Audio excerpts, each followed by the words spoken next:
Sometimes I think about the first soldiers in history who had to go up against machine guns. Like, how did they react considering the mindset of the time? Like when Civil War vets lined up against a Gatling gun, or when World War I cavalry had to charge into like a belt-fed machine gun mounted in a trench. I think of the hopelessness and confused and probably like comical reactions that those poor guys had when they realized that they were the lab rats of something that they couldn't even understand. And I feel something similar to that when I see the current state of AI. And it hasn't been out very long. Like, it's going to be so different in a couple of years. But I'm mainly talking about the grok Twitter problem. And I know a lot of people are talking about this. I got some friends on here that even talked about it. But, like, the ability to create some of the most diabolical X-rated depictions of anybody you want, regardless of age or consent, within a couple of seconds. Like, to the human mind, to us who've been on social media our whole lives, who've always tried to keep up appearances and like put out the best of ourselves, how do we even compete with that? How do we beat that? Like, even the adult film industry and OnlyFans themselves are probably at like DEFCON 2. Because this is how you end an industry, and I think it's like a knife in the gut of modern society.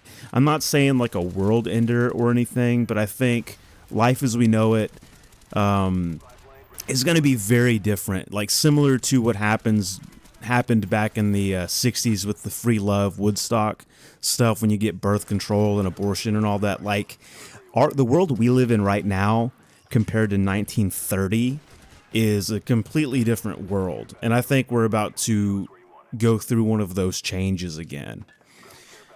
I don't know, man. It's like, I remember when you didn't like somebody, especially on the internet, and you either had to like Photoshop them into a stupid situation or come up with a comeback.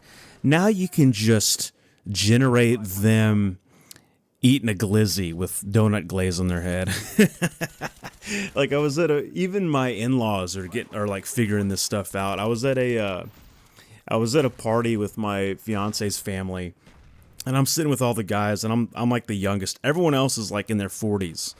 I'm hanging out with them, and they tell me, "Hey, look at one of the uncles says, 'Hey, John, look at your father-in-law.'" And it's my future father-in-law making out with like Ray J. And then my father-in-law is like, "Hey, you got to get him back for me because I don't know how to work all that." So I was like, "I don't even know how to do this."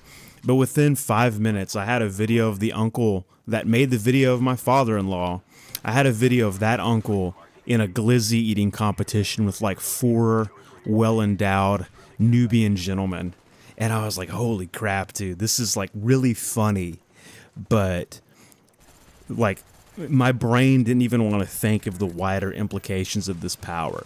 Like, there is for the gals out there who decide to pursue adult film or thinking about it, there is a no man's land between the girl who is going by the church rules, who doesn't want anything to do with all that promiscuity. There's a little in between being the church girl and being the adult film star, where you can imagine yourself as the adult film star. And with this AI ability to just generate X-rated content of literally anyone you know, like, that puts everybody in that no man's land. So now, like, I would say like most people around have never considered themselves in the position of an adult film star, and now we all do. You, me, your dog, everybody. We have to realize that there is a chance, and it's like way above zero, that you can go online and find a video of yourself sucking a glizzy. That's hyper realistic. And what does that do to the collective psyche of civilizations? What does that do? We've never had to face that. You know, you could always go debase yourself, but it was a choice for the most part. Excuse me. And now we all live with that sword hanging over our head that like, oh man, if I rub someone the wrong way and my Instagram's not privated, oh, it's open season. Like I'll be overtaking Mia Khalifa soon in content, involuntarily too. And I just don't know if that's a world I want to live in. Like I'm gonna keep going through it. That's what everybody thinks, and then life continues. And my dad was even saying, and my dad's he's one of the good boomers, but he's still a boomer. He had less of a problem with it than I do. He's like, well, people will probably just get used to the fact that this happens, and you won't be able to blame anyone for anything because they'll say it's AI. But I don't know if it's that simple, because like whatever evolutionary steps, whatever the human evolutionary arc is to get us where we are now, things are advancing so fast that like on a biological level, I really don't think we've adapted to most of this stuff yet. We're certainly not adapted to smartphones yet. We're not adapted to cars, really. All the advancement is so recent. Biology doesn't have time to catch up with that, and the psychological implications of piloting a 5,000 pound hunk of metal at 80, 90 miles an hour. Like when you're in the car, you don't really feel that, and I can't imagine what this is going to do, because we're not even mentally adapted to TikTok, and now we have to mentally adapt to AI, and then whatever AI makes. Like, I don't know. I feel like you don't really adapt. Like, okay, like people get on board with the TikTok and the AI and cars and traffic, but you don't really adapt to it. You just bottle it up and get all neurotic. That's why like horrific public attacks unprovoked have been happening, I think, is because like we all know that this stuff is just fracturing the collective psyche, and the weakest links among us are the ones that go do these crazy things. And you could blame you could blame whatever you want on it, but I think the fact is like we're just not made for the world we're in. This is like it's like when they make the monkeys play Minecraft or they make the octopi play the piano. Like you can make them do it, but you got to like twist their arm, and it takes a whole lot of forced adjustment to get a monkey to play Minecraft. You can do it, but maybe science has gone too far in this regard. But I'm kind of freaked out. Another problem with it is like you lose the magic. Like I'm gonna stick my flag in the sand right now and tell you that I'm not generating AI shit of anybody unless it's my uncle's and it's funny. All that, like, imagine the biggest gooner you know, and now that guy has the power to make all of his high school crushes undress with like the click of a button. That's crazy, bro. That's insane. That's some power that no man should wield. And now everyone has access to that. And it's like, I'm not acting like I'm holier than thou. That is a tempting proposition. But like, think about all the girls that you either didn't get with or you got with and it didn't work out. But at the time, they were like the apple of your eye. They were the only girl in the world for you.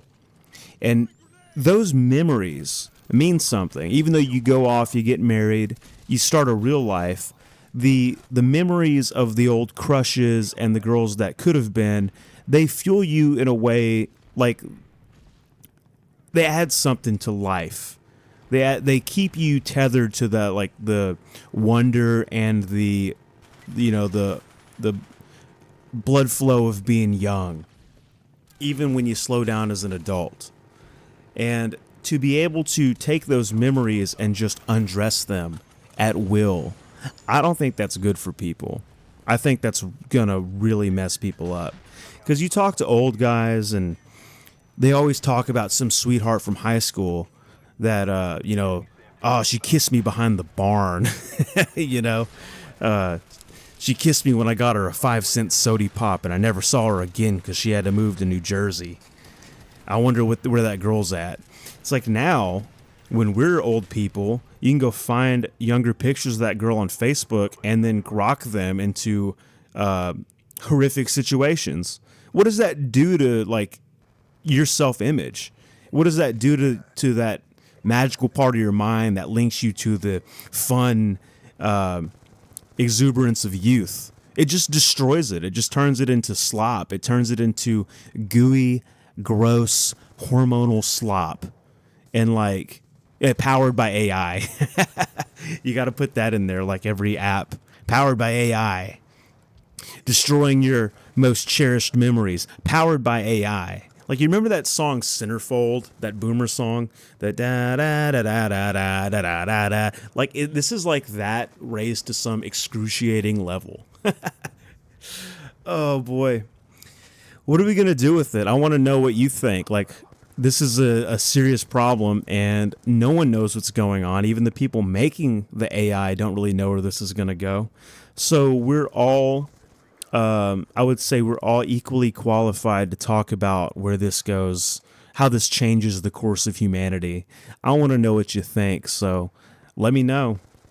I think it is downright horrifying, and not in a Terminator way, just in a like a we're taking this like in a soul killing way. I think it's terrifying. I don't think, and maybe they will. I know that it's a possibility. Like, there's no technological reason they won't. I don't think Terminators are going to be running around getting all of us anytime soon. But you could just totally destroy your soul with some of this stuff. And yeah, it's funny. It's funny to see a politician you don't like get put in a MAGA bikini or something. But it's like, deep down, you know, it's like not good for anybody. So take care. Use AI responsibly. We got to use it. I'm not against AI. I just think we got to use it to enhance humanity, hopefully, and not just tear down these sacred things. And by sacred things, I mean things of the psyche, things of the soul, things that give the world a little glimmer, a little shine to it. I hope it's not all turning into slop, but we'll see. Take care. Talk to you in the next video. Bye-bye.